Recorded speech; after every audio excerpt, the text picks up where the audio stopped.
नमस्कार, मी ॲस्ट्रो स्मिता गिरी.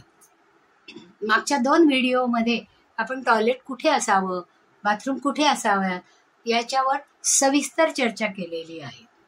आता बाथरूम आणि टॉयलेट हे म्हणलं की त्याच्यामध्ये नळ हे आलेच, हो की नाही. आणि आजच्या या काळामध्ये निरनिराळ्या नळांबरोबर शॉवर्सही महत्त्वाचे असतात. मग ते शॉवर्स कधी भिंतीवर असतात, कधी छतावर असतात, कधी हातातले असतात, कधी नळावर असतात.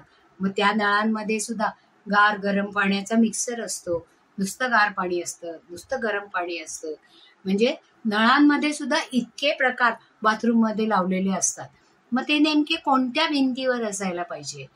आता आपण वास्तुशास्त्राप्रमाणे जेव्हा विचार करतो तेव्हा उत्तरेमध्ये पाणी असलं तर चालतं, पूर्वेकडेही पाणी असलं तर चालतं, पण ते पाणी शुद्ध असायला पाहिजे. म्हणजे ज्या वेळेस आता भिंतीवरचे शॉवर असतील त्यावेळेस ते शॉवर उत्तर दिशेला आणि पूर्व दिशेला असले तर चालतात, कारण त्यातून वाढणारं पाणी हे विरुद्ध दिशेतून आपल्या अंगावर पडतं.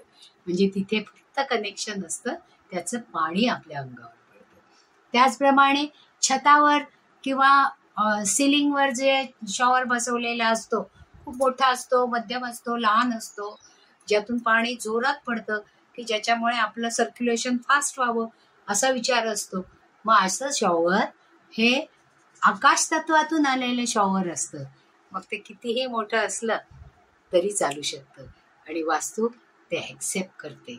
म्हणून हे शॉवर बाथरूममधले वेगवेगळ्या भिंतींवर असलेली, म्हणजे इतर वेळेस उत्तर दिशा आणि पूर्व दिशा आपण नेहमीच टॉयलेट बाथरूमसाठी वर्ज्य केली आहे, पण शॉवरसाठी मात्र या दिशा स्वीकारलेल्या आहेत.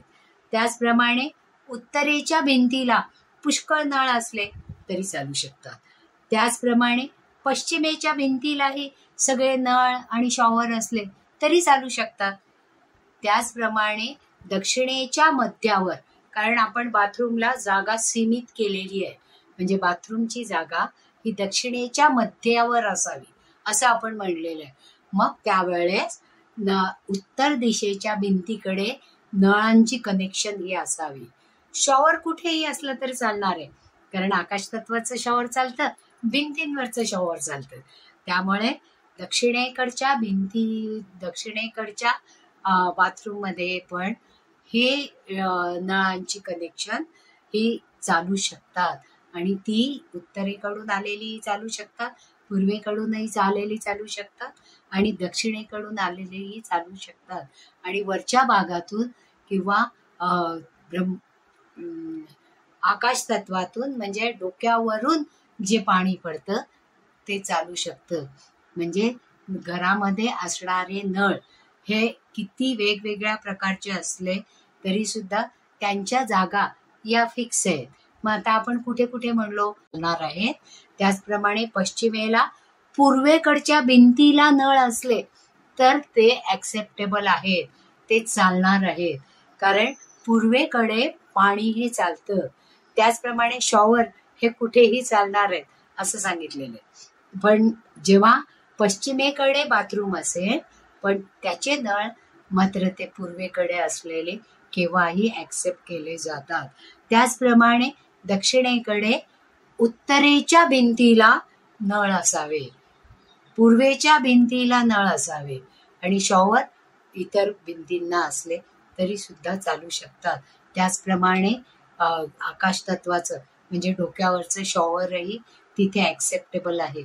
आणि या शॉवरमधनं आपण जेव्हा आंघोळ करतो त्यावेळेस आपली चक्र बॅलन्स होतात, आपलं सर्क्युलेशन चांगलं होतं आणि आपला ऑरा सुधारतो, की ज्याच्यामुळे आपण बाहेर काम करून खूप थकून आलेलो असतो, घरामध्ये येताना खूप टेन्शन्स आणि चिंता घेऊन आलेल्या असतो, त्या सगळ्या चिंता या वाहत्या पाण्याबरोबर वाहून जातात आणि शरीरावर आपण साबण किंवा शॅम्पू लावल्यामुळे आपल्या सगळ्या अंगावरनं म्हणजेच आपल्या सगळ्या चक्रांवरनं आपण मसाज करतो, ज्याच्यामुळे ती चक्र जागृत होतात आणि आपल्या अंगामध्ये आलेली थकवा आणि चक्र बॅलन्सिंग होतात.